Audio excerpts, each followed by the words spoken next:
I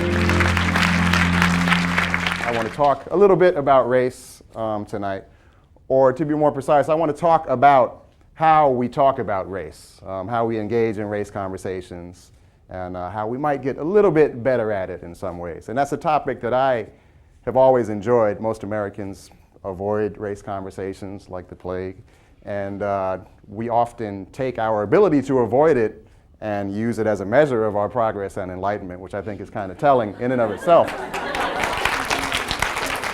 But I've always been drawn to those conversations and fascinated by them, in part because growing up as a very light-skinned black man of mixed descent, I often find myself in sort of peculiar race-based conversations. Oftentimes when I'm meeting someone for the first time, rather than making small talk, they'll immediately present me with a philosophical conundrum. They will ask, "What are you?" And I'll have to explain, I'm not a philosophy major. My father is black, my mother's white. What are we? I don't know. So I've always had a passion for studying and observing how we communicate about race and how we might get a little better at certain aspects of that communication. And I made a video commentary named How to Tell Someone They Sound Racist, which talks about a particular type of race conversation, which usually doesn't involve any explicit racist intent. There's no blatant racism involved. It usually involves well-intentioned people, but it's a situation where one of us feels a need to tell someone that something they said may have had connotations they weren't aware of, or they may have done something that had a hurtful impact that they might not have been aware of. And that's a conversation we all find ourselves in from time to time. And it's a conversation that usually goes horribly. Because no matter how clear you try to be in conveying that you're not attacking the person, you're just trying to offer a specific critique about something that just happened, when we are receiving that sort of critique, we tend to deeply personalize it and take it as a personal attack, and we tend to respond by saying, "Are you saying that I am racist? How could you say I am a good person? Why would you say that I am a racist?" And you try to explain, "No, I'm talking about the particular thing that you said." "No, I am not a racist." And what started out as a what you said conversation turns into a what you are conversation, or what I am conversation, which is a dead end that produces nothing except mutual frustration. And you never wind up seeing eye to eye or finding any common ground.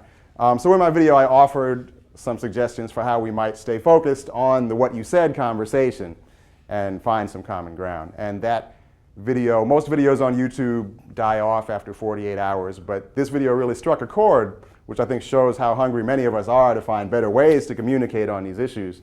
And the two types of feedback I get most commonly on that video are, one, I really appreciated the perspective you gave about staying focused on a what you are conversation. And the second type of feedback I get is, I tried the strategies you suggested about staying on the what you are conversation, and they actually never work. And this is true, unfortunately. No matter what angle you take as far as voicing that critique, the vast majority of the time, it's still going to lapse into a defensive what I am conversation.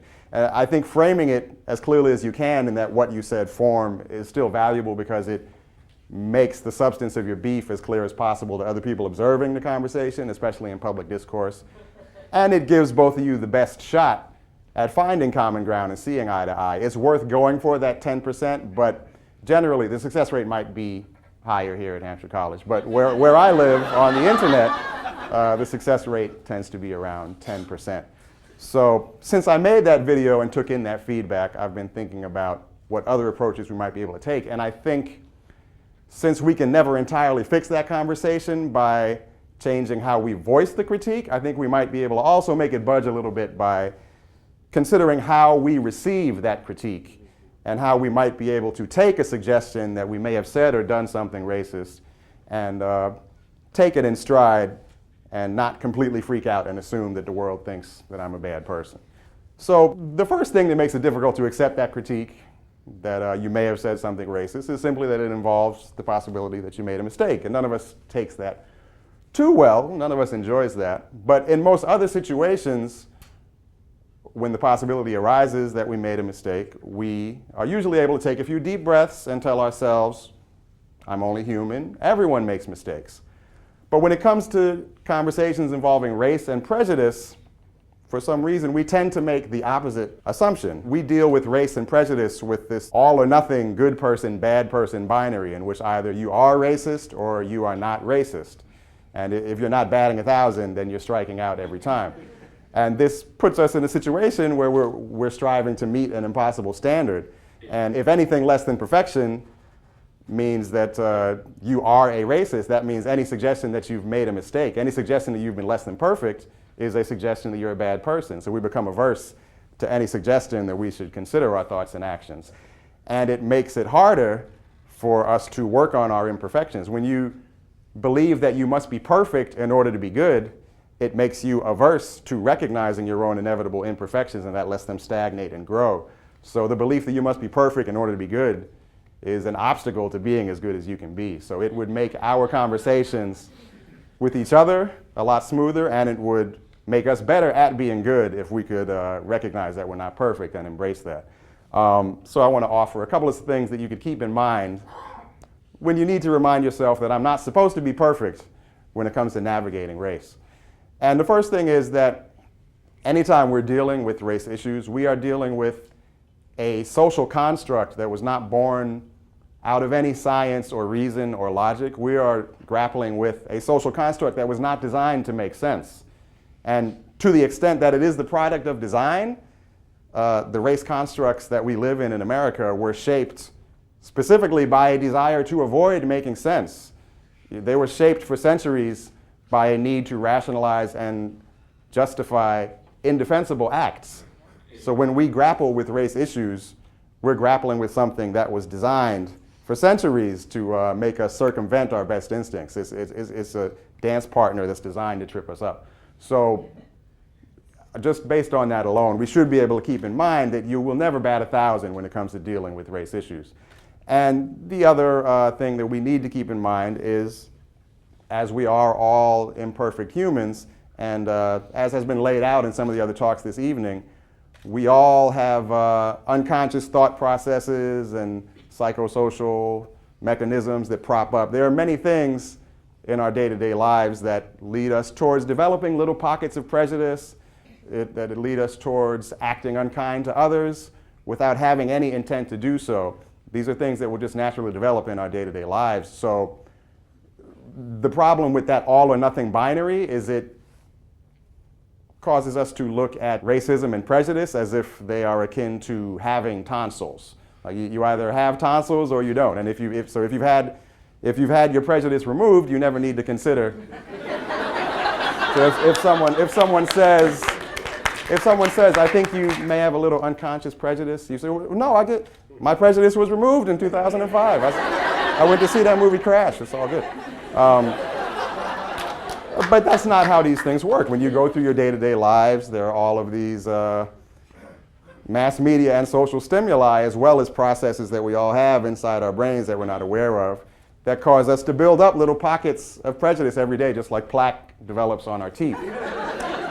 So we need to move away from the tonsils paradigm of race discourse towards the dental hygiene paradigm of race discourse.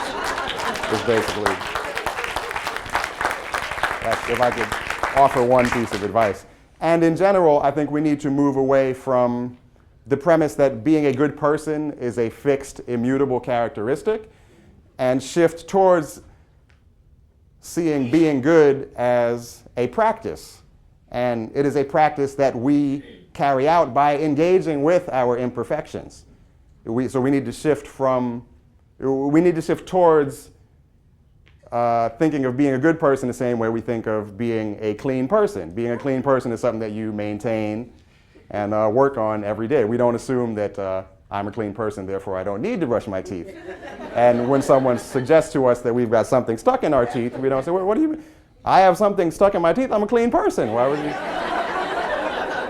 So I know that this is no small task, but if we can shift a little bit closer towards viewing those race conversations the same way we view a conversation about something stuck in our teeth, it will go a long way towards making our conversations a bit smoother and allow us to work together on bigger issues around race, because there are a lot of, beyond the persistent conversational awkwardness of race, there are persistent systemic and institutional issues around race that are not caused by conversation, and they can't be entirely solved by conversation. You can't talk them away, but we need people to work together and coordinate and communicate to find strategies to work on those systemic issues, because despite all of the barriers that we've broken, all of the apparent markers of progress, there are still so many disparities. If you look at unemployment rate, infant mortality rate, incarceration rates, median household income, there are so many disparities on the various sides of the color lines in this country that it is worthwhile for us to iron out these conversational issues, if for nothing else, so that we can get a little bit closer to working together on those big issues. So I hope that we can, if I could have one wish, it would be that we would reconsider how we conceptualize being a good person, and keep in mind that we are not good despite our imperfections. It is the connection we maintain with our imperfections that allows us to be good. Our connection with our personal and common imperfections, being mindful of those personal and common imperfections, is what allows us to be good to each other and be good to ourselves. So,